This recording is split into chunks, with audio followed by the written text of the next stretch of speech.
স্বাগত জানাই আজকের দ্বিতীয় লেকচারে। এই লেকচারে আমি প্রজেকশন এবং জিআইএস ফাইল ফরম্যাট সম্পর্কে আমি আজকে আলোচনা করব। So learning objectives: after this course you will be able to understand why we use projections, প্রজেকশনের অ্যাডভান্টেজ এবং ডিসঅ্যাডভান্টেজ গুলো, ডিফারেন্ট টাইপস অফ প্রজেকশন সম্পর্কে আমরা কথা বলবো এবং understand the difference between the on the fly projection and the projection of layers. So why projection is needed? So normally আমাদেরকে আমরা যে GIS x y and the attribute এবং z value আমরা কনসিডার করি, এটা আসলে আর্থের একটা 3D, আর্থ যেহেতু একটা 3D লোকেশন, 3D point to point. So এটাকে যখন আমরা 2D ম্যাপে প্রজেক্ট করতে যাব, তখন আমাদেরকে একটা প্রজেকশন লাগবে এবং সেটাকে জিআইএসে বলা হয় কোঅর্ডিনেট রেফারেন্স সিস্টেম। যে আমরা দেখব যে ডিফারেন্ট প্রজেকশনস পসিবল। সো আমরা যদি এক একজন এক একটা প্রজেকশন ইউজ করি, সেক্ষেত্রে সেম ডাটা হয়তো ডিফারেন্ট লোকেশনে সে যে পড়বে। সো কমন প্রজেকশন যেটা হচ্ছে WGS84, যেটা আমরা নর্মালি গুগল আর্থ সবখানে ইউজ করি এবং আমরা জানি যে ল্যাটিটিউড এবং লংটিটিউড। সো আপনার হোল আর্থকে আপনার অ্যালং দ্য ইস্ট ওয়েস্ট আমরা 180 ডিগ্রি হিসাবে আমরা এটাকে ডিভাইড করি, আর আপে +90 -90 হিসাবে আমরা ডিক্লেয়ার করি। সো আমাদের যে কোনো একটা লোকেশন, যেমন ইউনেস্কো আইএসসি লোকেশন হচ্ছে 52 ডিগ্রি 0 মিনিট 32 নর্থ, এবং অ্যালং দ্য নর্থ এবং ইস্টে 4 ডিগ্রি 21-24 সেকেন্ডস হচ্ছে ইস্ট। আমরা ল্যাটিটিউড এবং লংটিটিউডকে আমরা ডিগ্রি হিসাবে এভাবে ডিগ্রি মিনিট হিসেবে দিতে পারি, আবার ডেসিমাল ডিগ্রি হিসাবে আমরা কনভার্ট করতে পারি। সো ল্যাটিটিউড লংটিটিউডকে ডেসিমাল ডিগ্রিতে কনভার্সন খুব সিম্পল, যে আপনি যেমন 52 ডিগ্রি 0 মিনিট, 0 মিনিটকে যদি আমি 60 দিয়ে ভাগ করি এবং সেকেন্ডকে যদি আমি অ্যানাদার 60, দ্যাট মিনস 3600 দিয়ে ডিভাইড করি, তাহলে আমরা যেই ডেসিমাল ভ্যালুটা পাই সেটা হচ্ছে ডেসিমালে হচ্ছে আমার ল্যাটিটিউড এবং লংটিটিউড। সো প্রবলেমটা কি হচ্ছে, যে আমরা যদি একটা 3D ওয়ার্ল্ডকে যখন আমরা 2Dতে কনভার্ট করতে যাই, কিভাবে আমরা জিনিসটাকে কনভার্ট করছি। ফর এক্সাম্পল, যদি আমরা এই অরেঞ্জটাকে দেখি, যে এটাকে যে আমি পিল করে যখন আমি 2D প্লেনে রাখছি, তখন আমার যে আপার পোর্শন, এটা কিন্তু আমার অনেক দূরে চলে যাচ্ছে। সো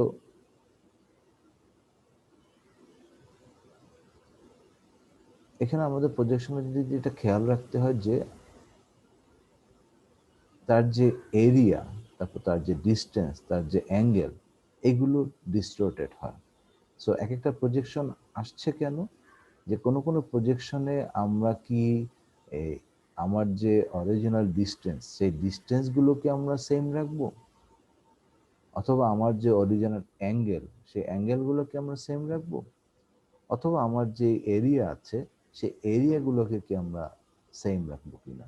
সো এই যে ডিফারেন্ট প্রপার্টিস, এরিয়া, তার শেপ, তার অ্যাঙ্গুলার ডিস্টেন্স, তার ইকুয়েট ডিস্টেন্স, এই বিষয়গুলো কোনটাকে আমরা ফোকাস দেব, তার উপর বেস করে আসলে ডিফারেন্ট প্রজেকশন এখানে আসছে।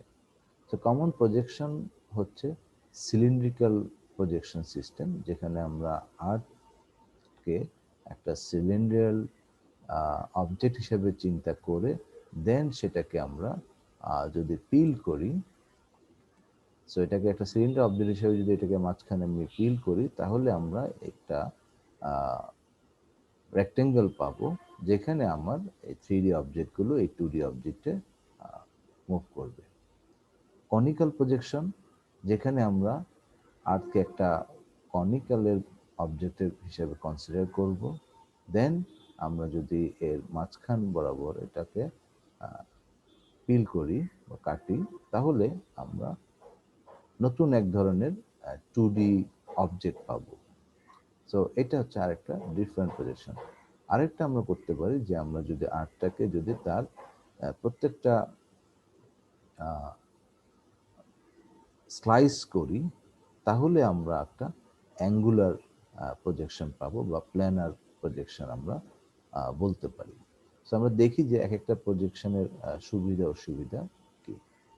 সো রবিনসন প্রজেকশন, যেখানে compromises distortions of area. So এই প্রজেকশন সিস্টেমে আমার এরিয়াগুলো ডিস্টর্টেড হয় এবং but angular conformity and distance সে বজায় রাখে।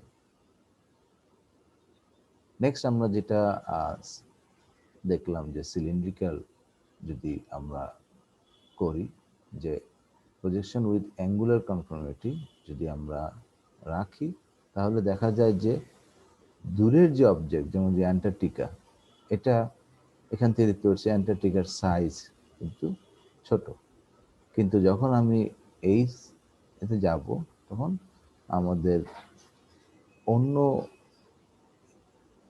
এরিয়ার থেকে এই অ্যান্টার্কটিকা এরিয়াটা আমার বড় দেখাচ্ছে। So results in ডিস্টোরশন of areas. আমি যখন অ্যাঙ্গুলার কনফর্মিটি রাখতে চাই, যে অ্যাঙ্গেলগুলো ঠিক রাখতে চাই, তখন কিন্তু আমাকে এরিয়াটা আমাকে কম্প্রোমাইজ করতে হয়।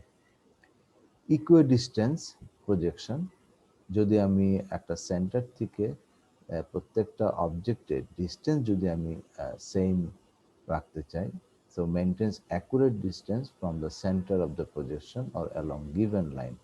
বাট অ্যাগেন এখানেও দেখা যাচ্ছে যে সেটা করতে গিয়ে কিন্তু আমার এরিয়াকে কম্প্রোমাইজ করতে হয় বা ডিস্টর্টেড হয়। So United Nations logo uses azimuthal equidistance projection। যে ইউএন এর যে লোগোটা, সেখানে কিন্তু ইকুইডিস্টেন্স যে প্রজেকশন, যেটা আমরা মাত্র দেখলাম, সেটাই এখানে ইউজ করা হয়। আর যদি আমরা ইকুয়াল এরিয়া রাখতে চাই, যে যার যার এরিয়া যতটুকু, সেটাই যদি আমরা বজায় রাখতে চাই, যেমন অ্যান্টার্কটিকার যে সাইজ কম্পেয়ার টু আফ্রিকা, তাহলে আমরা যদি সেই যার যার এরিয়ার রেশিও যদি আমরা ঠিক রাখতে চাই, বা এরিয়া যদি আমরা ডিস্টর্ট না করি, তাহলে আবার দেখা যায় যে results in distance in angular conformity, যে তখন একটা আরেকটা পয়েন্ট থেকে যে অ্যাঙ্গুলার ডিস্টেন্স, সেটাকে আবার আমাকে ডিস্টোর্টেড করতে হয়। বাট নর্মালি আমরা যে বিভিন্ন গ্লোবাল ম্যাপ দেখি, সেই ম্যাপে আমরা আসলে বা গ্লোব যেগুলো বানানো হয়, সেটা আসলে এই প্রজেকশনটা ইউজ করে বানানো হয়। সো গ্লোবাল প্রজেকশন কি কি আছে? কমন হচ্ছে universal transverse Mercator UTM. So UTM is a global map projection এবং হোল ওয়ার্ল্ডকে বা আর্থকে divided into 60 equal zones, 6 degrees wide in longitude from east to west, and UTM zones are numbered from 1 to 60. বাংলাদেশের ক্ষেত্রে মূলত 45 north এবং 46 north UTM জোনে পড়ে। কেউ যদি জিপিএস দিয়ে সার্ভে করে, তাহলে অটোমেটিকলি ইউটিএম জোনটা চলে আসে। সো এটা হচ্ছে ইউটিএম এর ডিফারেন্ট জোন, এবং যেটা বলা হলো যে বাংলাদেশ 45 অ্যান্ড 46 নর্থের জোনে পড়ে। এছাড়া প্রত্যেকটা দেশেরই আবার লোকাল প্রজেকশন সিস্টেম থাকতে পারে। যেমন বাংলাদেশের একটা লোকাল আছে, যে বাংলাদেশ ট্রান্সভার্স মেরকাটার বিটিএম, এটাকে বিটিএম আমরা বলি। সো এই প্রজেকশনের কিছু কমন টার্মিনোলজি আছে, যেটা আমরা এখানে দেখব। যে ডেটাম, ডেটাম হচ্ছে যে কোন কিসের রেফারেন্সে এই মেইনলি মেজারটা করা হচ্ছে। কমন ডেটাম বা রেফারেন্স হচ্ছে ওশান, আমরা জানি কমনলি আমরা মিন সি লেভেল ইউজ করি। এছাড়া রেফারেন্স ইলিপসয়েড হতে পারে, লোকাল কোনো পয়েন্ট বা লাইন হতে পারে, কন্টিনেন্ট বা আর্থের যে অ্যাকচুয়াল যে গ্রাউন্ড লেভেল সেটা হতে পারে। আর নাম্বার 5 হচ্ছে জিওড, যে এই যে আর্থের যে ডিফারেন্ট ভেরিয়েশন এগুলোকে অ্যাভারেজ করে একটা লাইন ইমাজিন করা হয়, সেটাকে হচ্ছে জিওড। এবং এই জিওডটাই নর্মালি কমনলি ইউজ করা হয়। ডেটাম লোকালাইজ আমরা যেটা কমন ইউজ করি WGS84, and it's based on approximation of Art's ellipsoid. False northing এবং ফলস ইস্টিং, এটা এই অনেক সময় লাগে যে যখন আমরা একটা লোকাল ডেটাম সিলেক্ট করতে যাব, বা যেমন বাংলাদেশের ক্ষেত্রে দেখা যাচ্ছে গ্লোবাল প্রজেকশনকে কারেক্ট করার জন্য আমার নর্দিং বা ইস্টিংকে কিছুটা ডানে বা সরাতে হয় to match the shape of the local projection. So সেই কারণে তখন ফলস নর্দিং বা ফলস ইস্টিংটা ইউজ করা হয়। So which projection is to use depends on the regional extent and type of analysis and availability data. তো আমরা কমনলি আমি যেটা ইউজ করি যে ইউটিএম, এখন বেশিরভাগ ক্ষেত্রে ডাটাগুলো ইউটিএমই কালেক্ট করা হয়, তো ইউটিএমই আমি ইউজ করি। মাঝে মাঝে অনেক ডাটা বিটিএমে আসে, তখন আমাকে বিটিএমে সেটা ইউজ করি, অথবা বিটিএমটাকে আমি আবার কনভার্ট করে নেই। আর যদি গুগল আর্থের বা ওপেন সোর্স ইমেজ ইউজ করি, তা নর্মালি সেগুলো ল্যাট লংয়ে থাকতে পারে। তো যেটাই হোক, ইম্পর্টেন্ট হচ্ছে যে একটা কমন রেফারেন্স সবার ইউজ করা উচিত। তো প্রজেকশন ফাইল আর্কজিআইএস বা আর্কম্যাপে নর্মালি একটা প্রজেকশন ফাইল দেই, বাট কিউজিআইএস এর সুবিধা হচ্ছে যে কিউজিআইএস এ আমাদের কোনো প্রজেকশন ফাইল দেওয়ার দরকার নেই, আমরা একটা ইপিএসজি কোড দিতে পারি। ইপিএসজি কি? European petroleum survey group. ওরা যতগুলো প্রজেকশন আছে সম্ভব সবগুলোকে ওরা একটা ইউনিক কোড হিসেবে নাম্বার দিয়েছে। যেমন আমি যে বললাম যে ইউটিএম 46, এটা হচ্ছে অ্যাকচুয়ালি এখানে ভুল আছে, 32646 হবে, 32646। আর যেটা নর্মালি ল্যাট লং যেটা WGS84, এটার কমন হচ্ছে 4326। এবং যদি জানতে চাই যে আমার একটা প্রজেকশন ফাইলের ইপিএসজি কোড কি, তাহলে এই রেফারেন্সগুলো ইউজ করে ইজিলি আমরা এই ইপিএসজি কোডটা আমরা বের করতে পারি। অন দ্য ফ্লাই প্রজেকশন বা রিপ্রজেকশন, এটা একটা ইম্পর্টেন্ট প্যারামিটার বা ইস্যু যে কোনো জিআইএস এর ক্ষেত্রে, এবং এটাও কিউজিএস এর ক্ষেত্রে কমন, যে যখন আমরা বিভিন্ন লেয়ারের ডাটা আমরা ওপেন করি, তখন জিআইএস অটোমেটিকলি যদি অন দ্য ফ্লাই প্রজেকশন যদি অন করা থাকে, অটোমেটিকলি সেটা যদি অন্য প্রজেকশনের হয়ও, সে সেটাকে অন দ্য ফ্লাই বা প্রোগ্রাম লোড করার সময় সে আমার যেই কারেন্ট প্রজেকশন সেই প্রজেকশনে কনভার্ট করে সে সেটাকে আমাকে ডিসপ্লে করে। সো এটা যদি না হতো তাহলে দেখা যেত যে এক একটা লেয়ার এক একটা উইন্ডোতে থাকতো, প্লাস এটা অ্যানালাইসিসও করা সম্ভব হতো না। এই জন্য এই অন দ্য ফ্লাই প্রজেকশনটা অন থাকা ভালো। এবং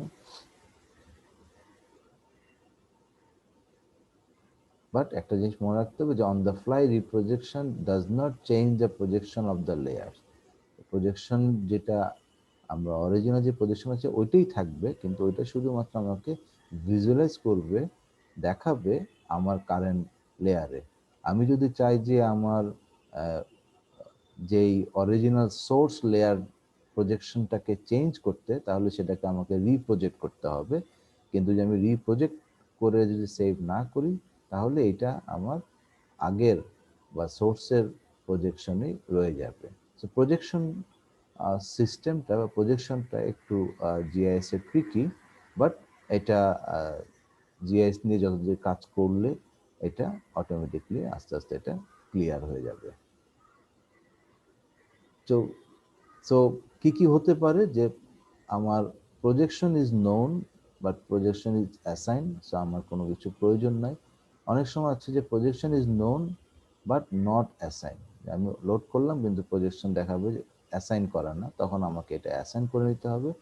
আর মেজর একটা প্রবলেম হয় যে আমার প্রজেকশন হয়তো আননোন থাকতে পারে, সেই ক্ষেত্রে আমাকে এটা প্রজেকশনটা চেক করতে হবে, অবশ্যই আমাকে প্রজেকশনটা জানতে হবে।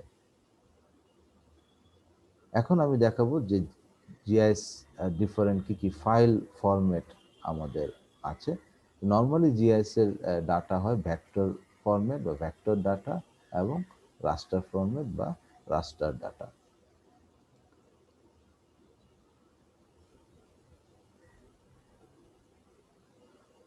এগুলো তেমন নেসেসারি না।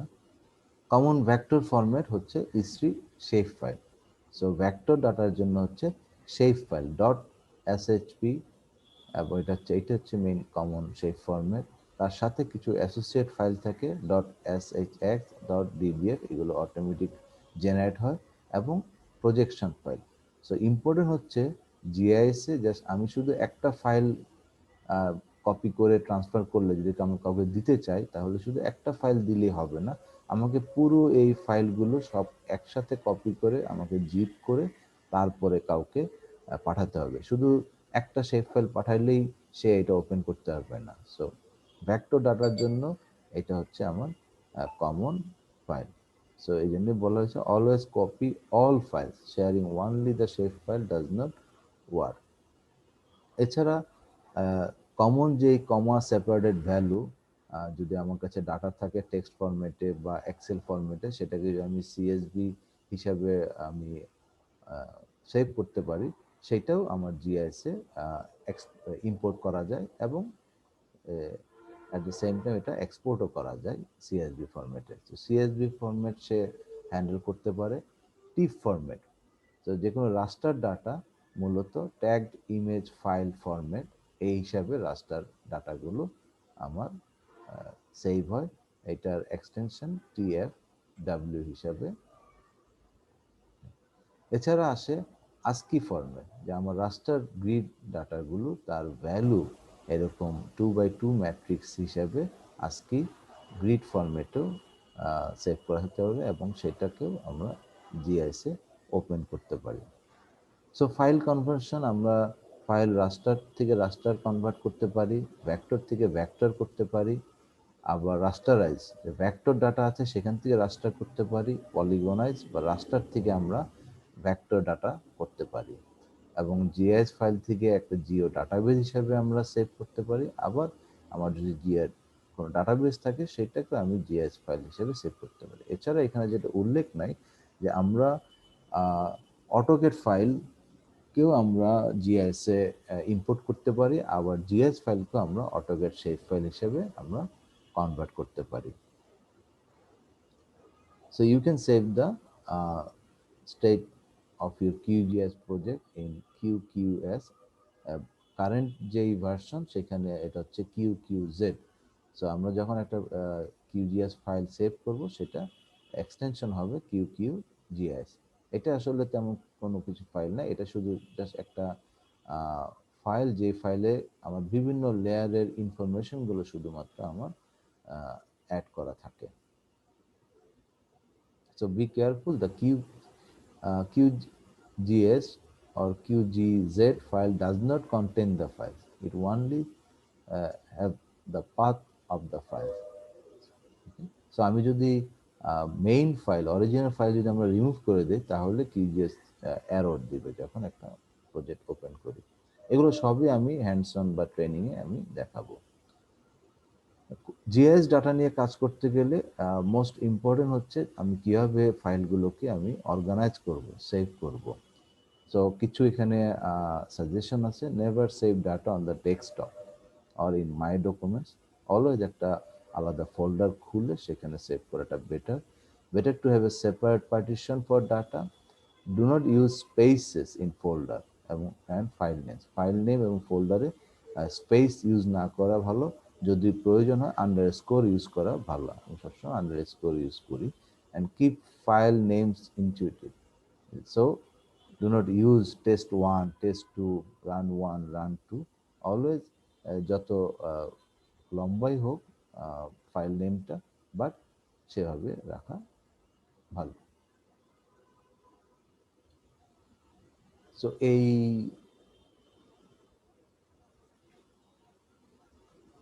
এই ট্রেনিংয়ে আমি যেভাবে রেখেছি, সো আপনারা মূলত পাবেন যে ফাইলগুলো স্লাইড এবং এক্সারসাইজ হিসাবে আমি যেটা অলরেডি দেখিয়েছি।